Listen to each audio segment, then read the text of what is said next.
Yes, we absolutely are.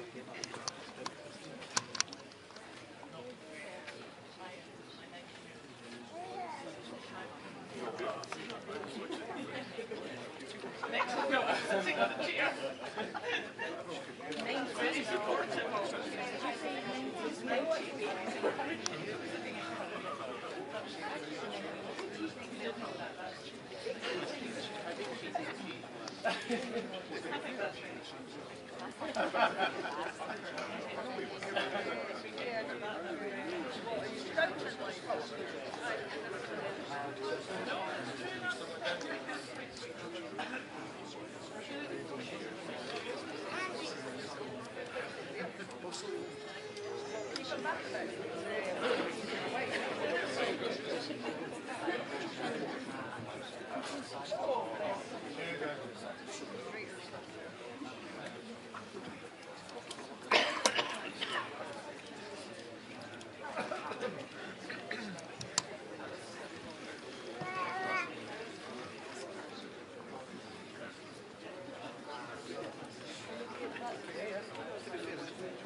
Nobody wants to hear me.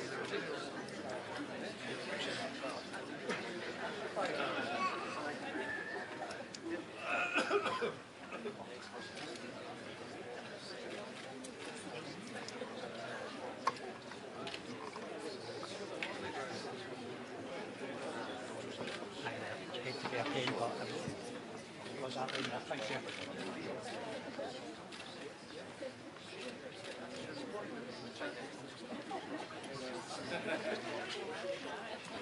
Certainly are shut in the last few minutes. Teams and family members of the candidates have taken their seats.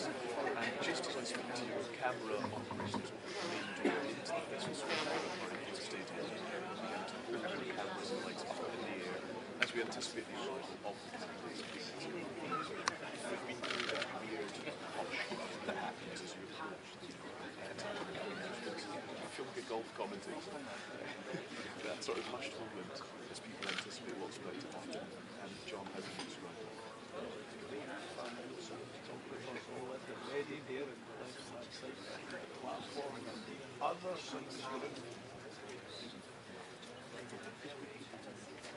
Well, thank you very much.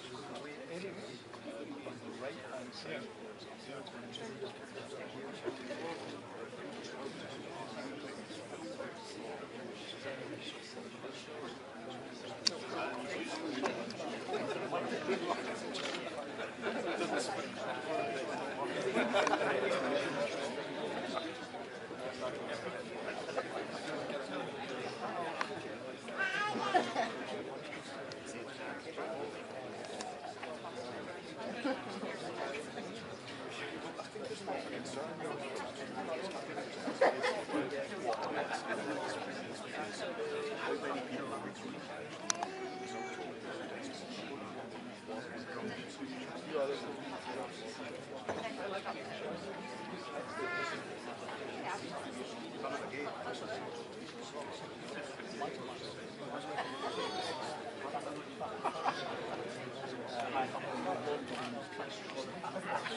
John's flagging, just please be surprised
fascinating because at the moment, 7 Green MPs prop up the SNP government.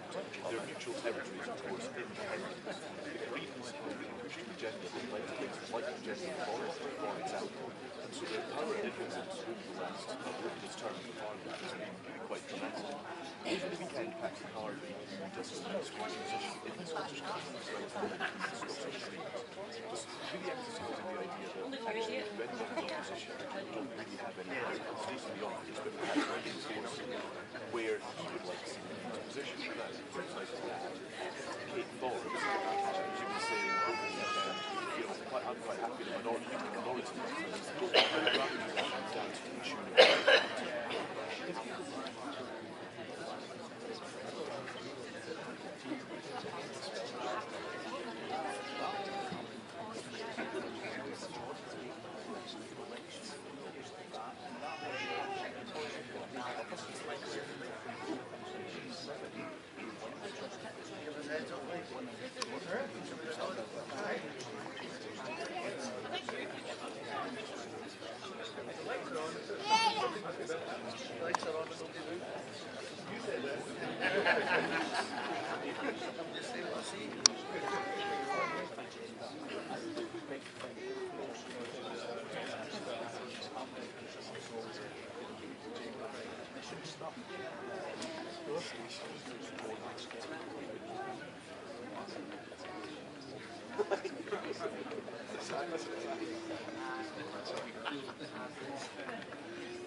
see the candidates approaching at this point. Camera operator, here they come, led by the National Secretary of the SNP, that's Lorna Friendship, first, who will read a few results. Next in line then is Ash Regan, then Humza Yousaf, then Kate Forbes. It's a bit of smiling and waving.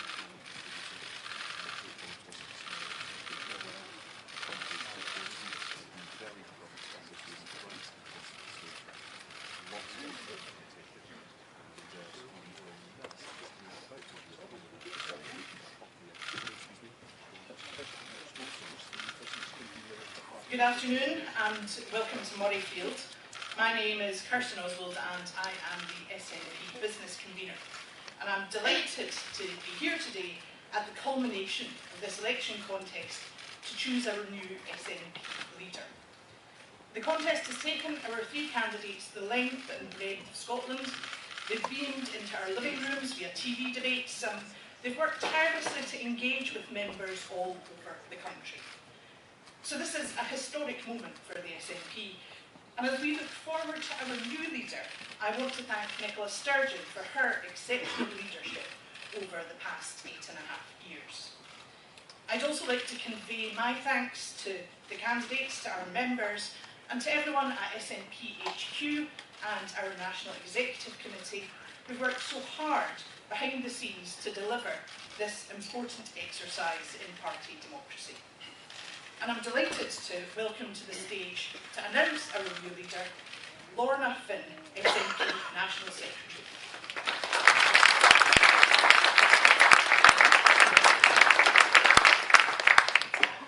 As National Secretary of the SNP, I have been given the results of the party leader election 2023 from My Voice, the Ballot Services Company. These are as follows. The final number of eligible members was 72,169.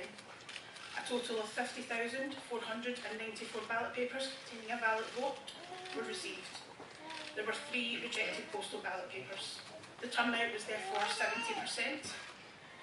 48,645 of the ballots were cast electronically, and 1,849 of the ballots were cast by post. The first preference votes are as follows. Ash Regan, 5,599.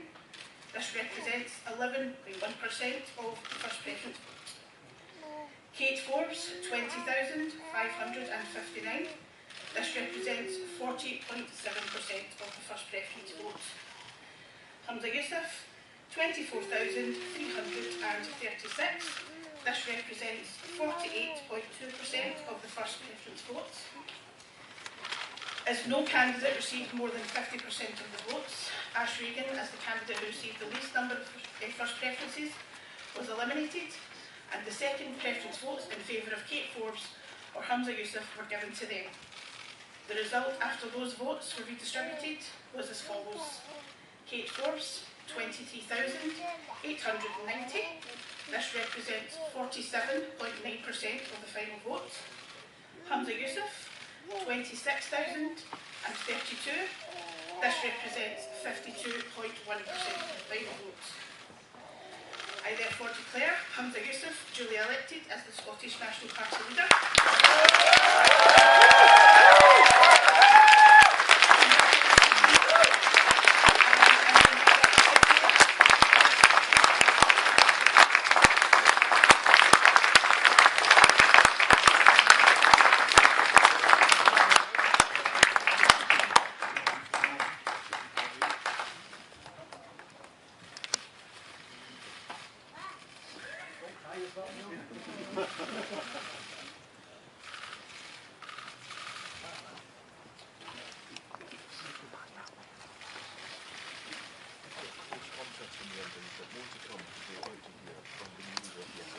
Can I begin by thanking our National Secretary, Lorna Finn, and also can I thank our headquarters staff for all the incredible efforts that they have made right throughout this process.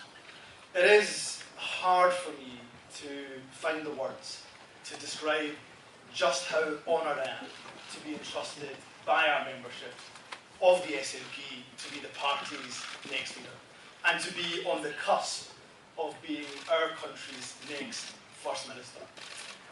Can I begin by paying tribute to my colleagues, both Kate and Ash. During almost 20 hustings, it's probably felt like we've seen each other more than we have our respective families. You both have put in an incredible shift, and I know that collectively we will continue to work hard as part of Team SNP.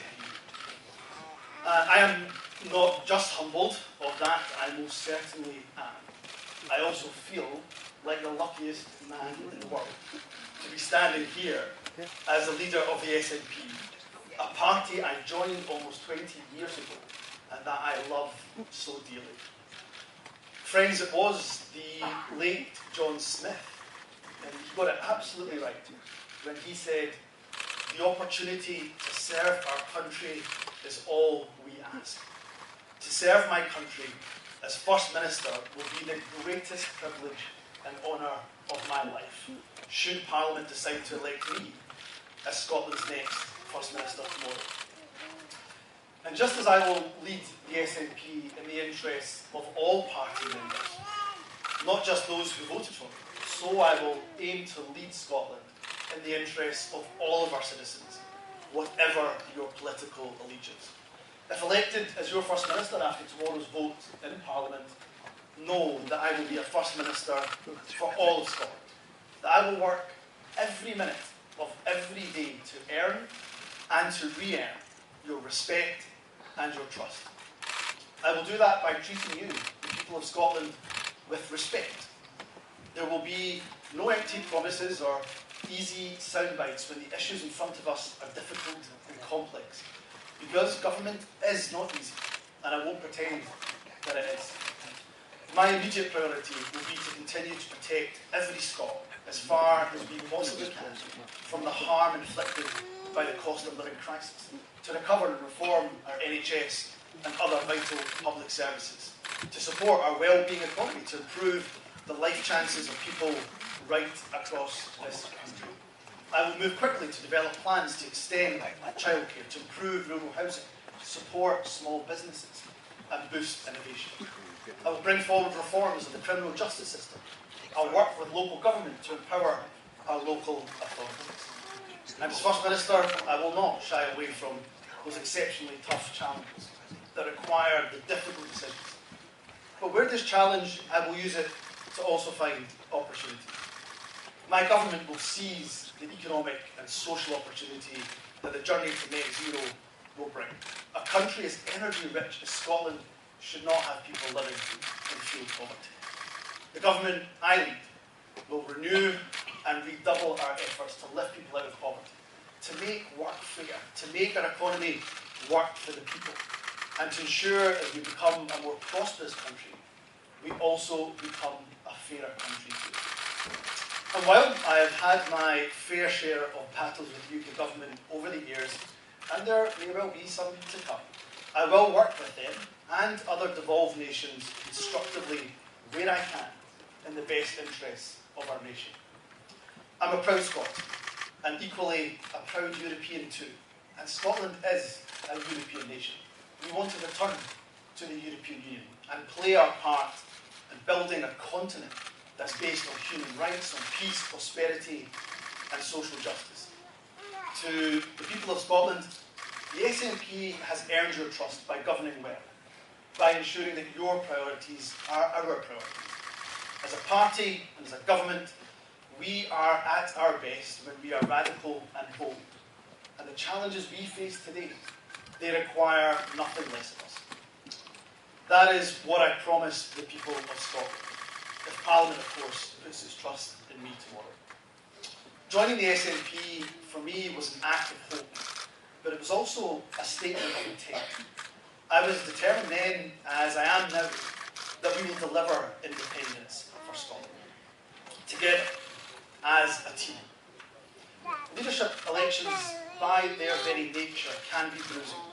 However, in the SNP, we are a family. Over the last 5 weeks, we may have been competitors or supporters of different candidates. We are no longer Team Humza or Team Ash or Team Kate. We are one team, and we will be the team. We will be the generation that delivers independence for Scotland. Where there are divisions to heal, we must do so quickly, because we have a job to do. As a party, we are at our strongest when we are united. And what unites us is our shared goal of delivering independence for our nation. To those in Scotland who don't yet quite share that passion that I do for independence, I will aim to earn your trust by continuing to ensure we govern well, and earn your respect as First Minister by focusing on the priorities that matter to all of us. And in doing so, using our devolved powers to the absolute maximum effect to tackle the challenges of the day. And for those of us in this room and watching who do believe in independence, we will only win by making that case on the doorsteps. My solemn promise and commitment to you is that I will kickstart our grassroots, our civic-led movement, and ensure our drive for independence is in fifth gear. The people of Scotland need independence now more than ever before, and we will be the generation that delivers independence for Scotland. Before concluding, I want to take the opportunity to thank some very, very special people indeed, and I wouldn't be standing here today if it wasn't for the support and the encouragement of a number of hard-working people. First of all, there is my amazing wife, Nadia. She is not just my rock, she is my compass, who helps to guide me through the most difficult times in life. There is no way, not a chance in hell, that I would be standing here if it was not for your love, for your support, and for your advice. Thank you for believing me and for always being there for me. I will love you more, and I do love you more than the words that I can find to express.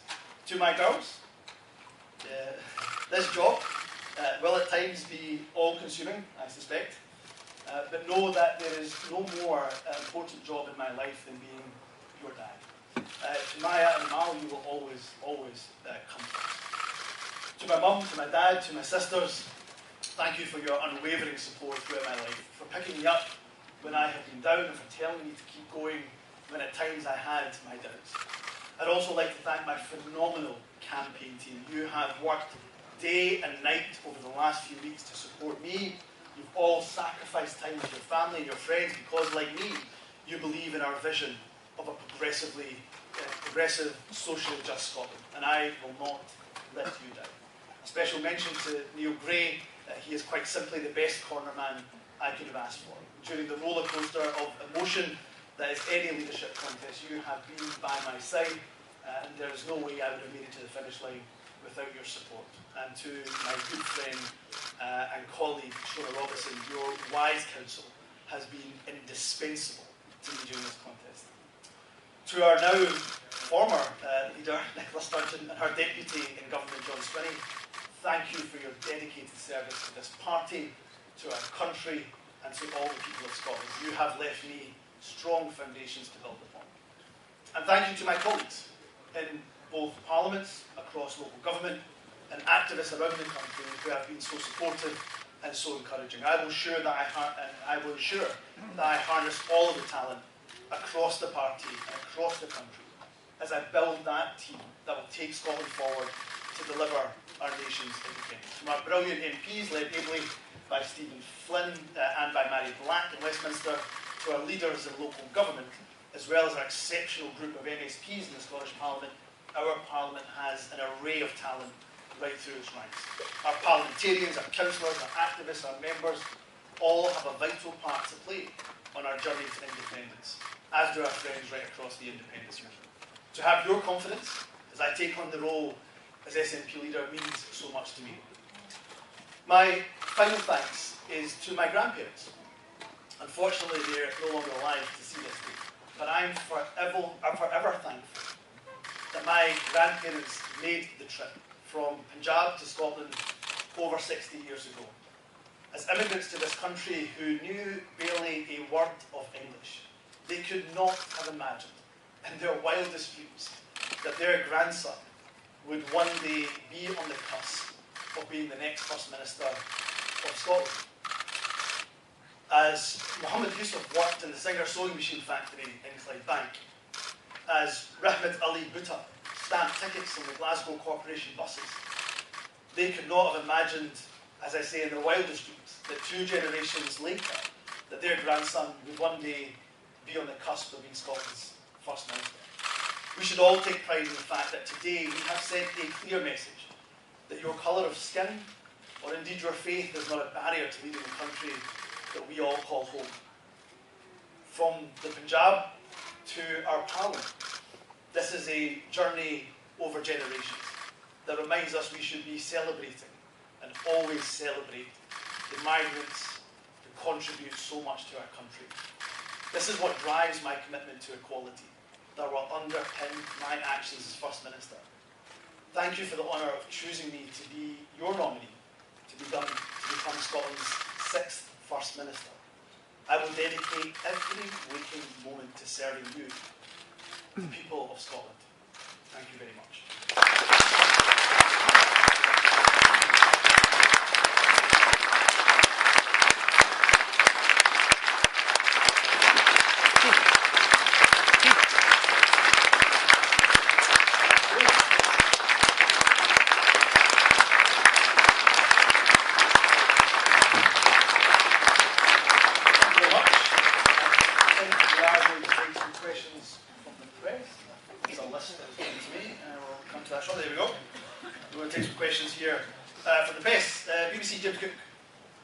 Thanks very much indeed. Congratulations on the historic nature of your election victory. You have suggested during this campaign that it will be difficult to fill the shoes of Nicola Sturgeon as a politician of considerable stature, and yet on the central defining mission of your party, independence, ultimately she failed. What makes you think you can succeed where she couldn't? So first and foremost, I want to contribute again to Nicola Sturgeon because she has left us with a really strong foundation. And we will build upon that foundation. I will build upon that foundation. But it won't just be me. I'm going to build the team that's going to deliver independence. I've already spoken throughout this campaign of how much admiration I have for both the colleagues who joined me in this leadership contest. But I've also spoken about the array of talent in the parliaments, Scottish, Westminster Parliament, across local government, that will help to build that team that delivers independence. So it's thanks to Nicola Sturgeon, it's thanks to John Swinney, it's thanks to those strong foundations that they left us that we will go on to finish the job. Thanks, James. Colin Guy, Congratulations. This has been a bruising contest for your party. The result shows just how divided it is. How do you start by uniting your party and then regaining the trust of the people of Scotland and the Scottish Government? Well, first and foremost, after I've spoken to the media, one of the first meetings I expect to have and like to have would be with Kate and Ash, because it is important that the party comes together. I tried to stress that in my opening, in my remarks, that we are at our strongest as a party when we are united. And what unites us is the goal of delivering independence for Scotland. So of course election contests by their nature can be challenging. They can open up some divisions, but I've got no doubt, not just faith in myself, but I have absolute faith in my colleagues Ash and in Kate that we will come together. And there will be no Team Humza, there will be no Team Kate, there will be no Team Ash, there will be Team SNP, and it will be Team SNP that will deliver independence for our country. Keenan, our report. Congratulations. Does this outcome tell you that obviously a lot of people wanted your opponent to win, almost 48% of them offering a quite a different approach? You were the continuity candidate in this election. Does this result tell you that continuity won't cut it? Well, I'm delighted to be standing here as the person that the majority of membership have put their faith in. But what I will do is, of course, reach across the divides that may well exist. I've always said, as much as I admire and respect Nicola, and I really do, I will be my own way. I will do leadership my own way. And one of those ways will be to have as big a tent as possible. And that includes, of course, the various different platforms that have been put forward by my colleagues. I want to speak to them as soon as I'm finished speaking to you, because we have to harness not just the talent, but the ideas that my colleagues have brought forward. So, as I've said to the other colleagues who have already asked questions, I don't view this as there being factions or teams. There's going to be one team that is going to deliver us independence. In terms of the government, we are still, of course, the party that is more trusted than any other political party in Scotland. I'll not take that for granted. I'll not be complacent about that. But we have won the trust of the people of Scotland because we have delivered for them. And that is my aim, to continue to deliver for the people of Scotland. Clara. Just behind you. Congratulations, first of all. The polls were suggesting throughout the contest that you, of the three candidates, were the most incompetent, weak and untrustworthy. How are you going to turn that around and not fail on the SNP's election winning machine that it has been over the course of the last few years? Well, I'm delighted to be part of that election winning machine and be part of government for 10.5 years. But on top of that, of course, I'm delighted that when I've stood for election, I've been elected and re-elected with a big majority from the people of Glasgow Pollock, who I'd like to thank for putting their trust in me over the years. But what I'll make sure I do is I govern in the interests of the people of Scotland. But also, we win the trust of the people of Scotland when we govern and we align with their priorities. Their priorities have to be our priorities. And of course, they will look to us for delivery, and I will do my best to deliver what is their priorities. And at the moment, I don't have to tell anybody in this room that people are suffering from a cost of living crisis. That will be my first and immediate priority, to try to help them in that regard. So I've got every confidence, not just in my own ability, but frankly in the ability of the exceptional SNP team that exists not just in the Scottish Parliament, as good and exceptional as my MSP colleagues are, but right across parliaments and local government and our activist base too. Glenn Campbell.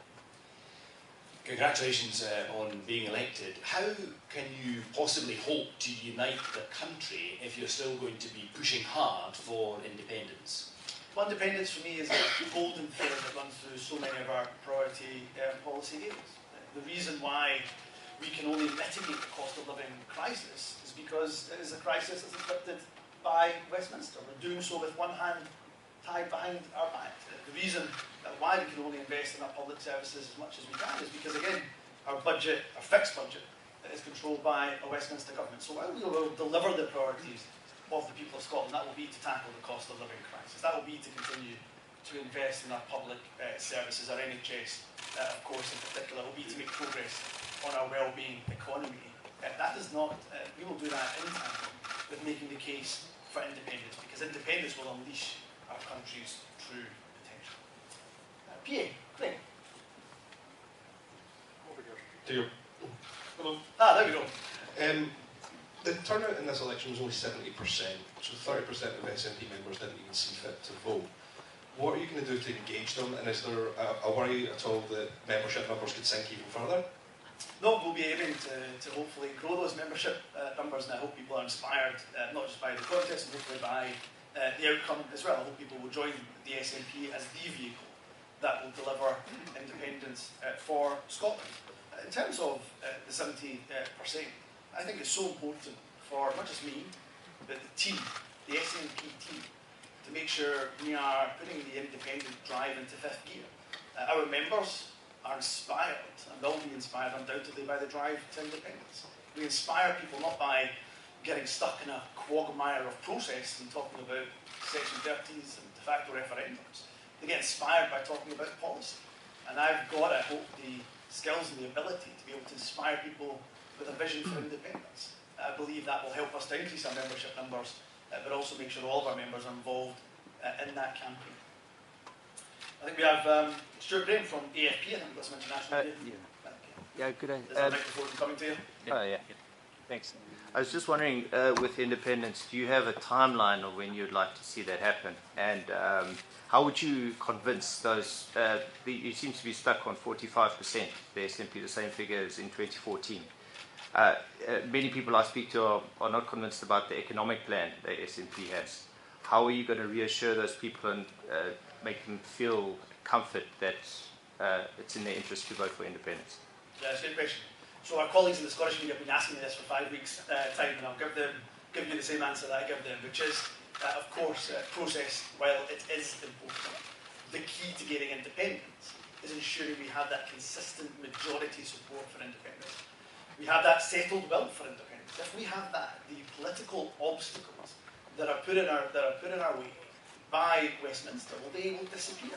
So the concentration will be on kickstarting that civic-led, grassroots, people-led movement and growing consistent support for independence. And of course, the economic plan is absolutely key to that. So we have, of course, published papers already on that, but I think we've got more work absolutely to do to convince people.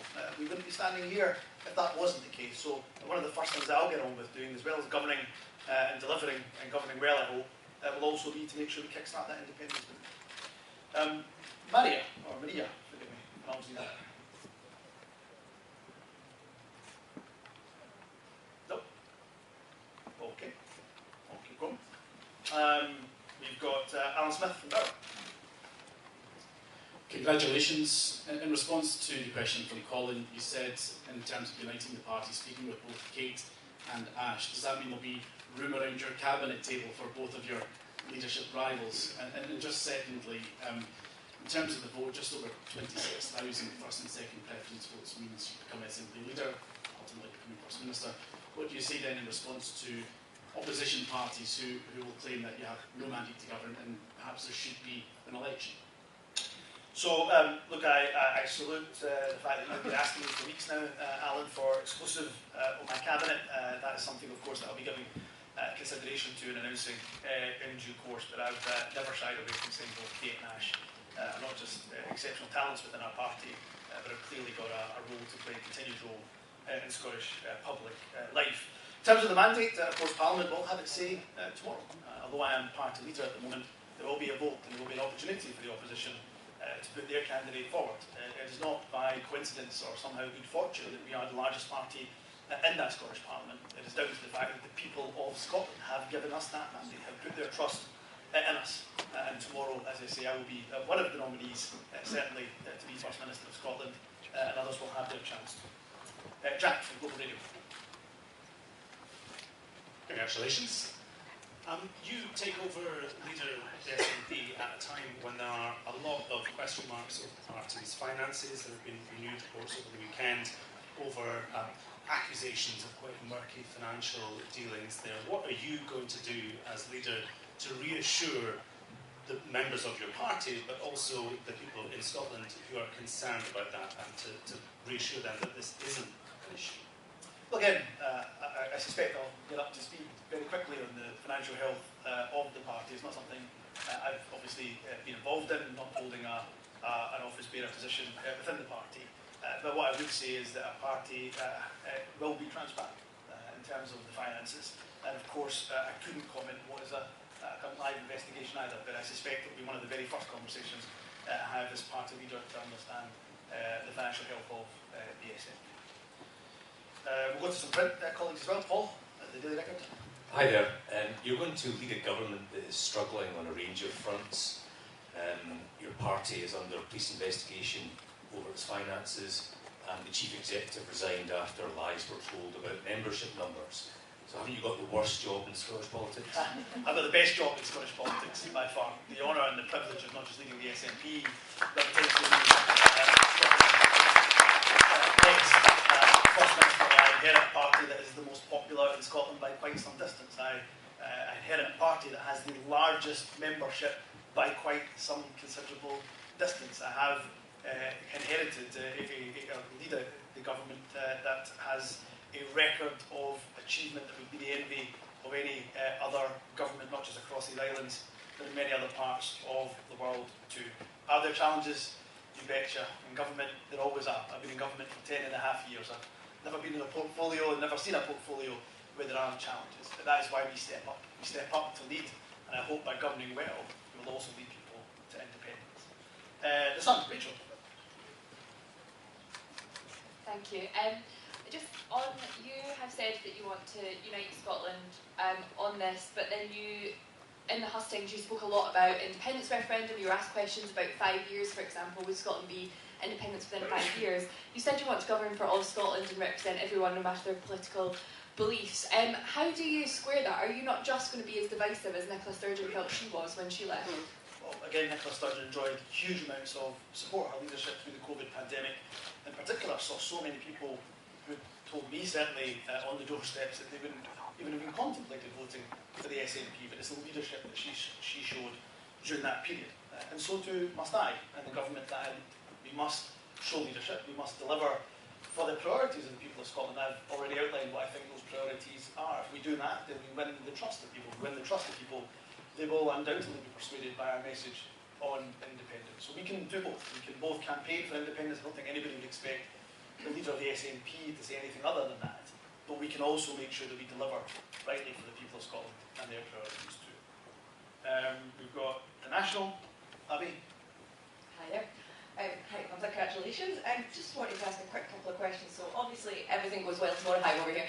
Obviously everything goes well tomorrow. You will be First Minister. So what is the first thing you're going to do to bring Scotland closer to independence? And obviously you've done an interview with our newspaper during the campaign trail, and you said that your cabinet, which I know you said you didn't want to give away today, that you would appoint a Minister for Independence. So just wondering if you had made any decisions on that yet. I will stick to those commitments I made, of course, during the campaign trail. For me, one of the first things I want to do is see how we kickstart that civic-led campaign for independence. It's got to be a grassroots-led. It can't just be political leaders sitting in a room devising strategies on the way forward. As important as the leadership is of those who belong in the independence movement, it's got to be a civic-led, people-led movement that drives forward the campaign for independence. In terms of cabinet ministerial appointments, of course, I'll make them known in due course.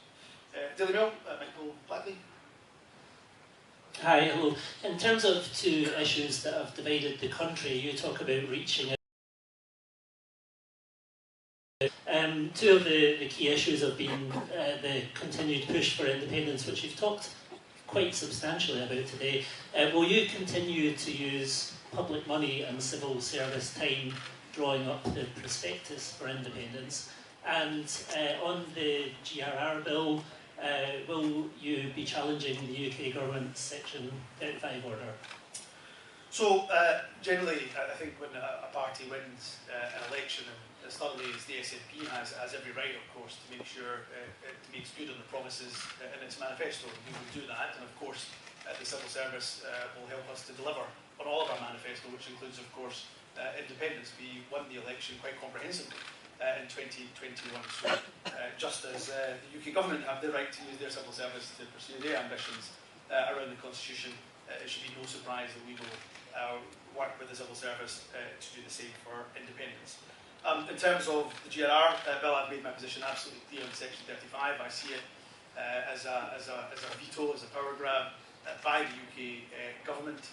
I don't think they have any right to use that Section 35 power, given that the majority of Holyrood, of course, backed the GRR bill. So, of course, my first principle, my starting principle, is to challenge that Section 35 work.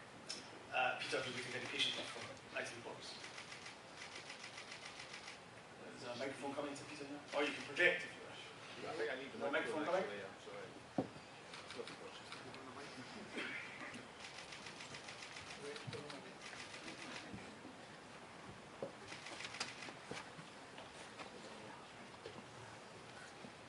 I hope this is worth waiting for. So do I. When you were in Dumfries in March campaigning, you said we should plant our flag in the ground right here to let people know that they are not forgotten, people in the southwest and south of Scotland. And secondly, that we intend to persuade every single person of the merits of independence. That's why I want to start the campaign for independence right here.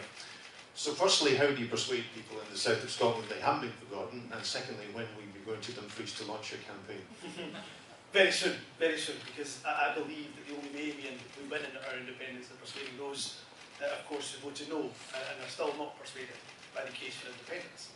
And therefore, we have to take the case to not just Dumfries and Galway, to the borders, to the south of Scotland. And we do that again by governing well. We make sure that there are opportunities for people in the south of Scotland. We make sure we invest in the infrastructure in the south of Scotland. We make sure we support the wellbeing economy of the south of Scotland. And we do that by governing and governing well. Forgive me, I've just been told minutes ago that I'm leader of the SNP. I'll need to check the diary, but I'll be getting to Dumfriesshire as soon as I possibly can. I'll need to leave it there because there are a range of other commitments that I have to make. I want to thank you again to the members of the SNP, to our parliamentarians who are seated here, to our campaign team, and most importantly to my family for all the support and all the encouragement that they have given me. We have a lot of work to do and get on with, so I suggest we get on with it. Thank you very much.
Thank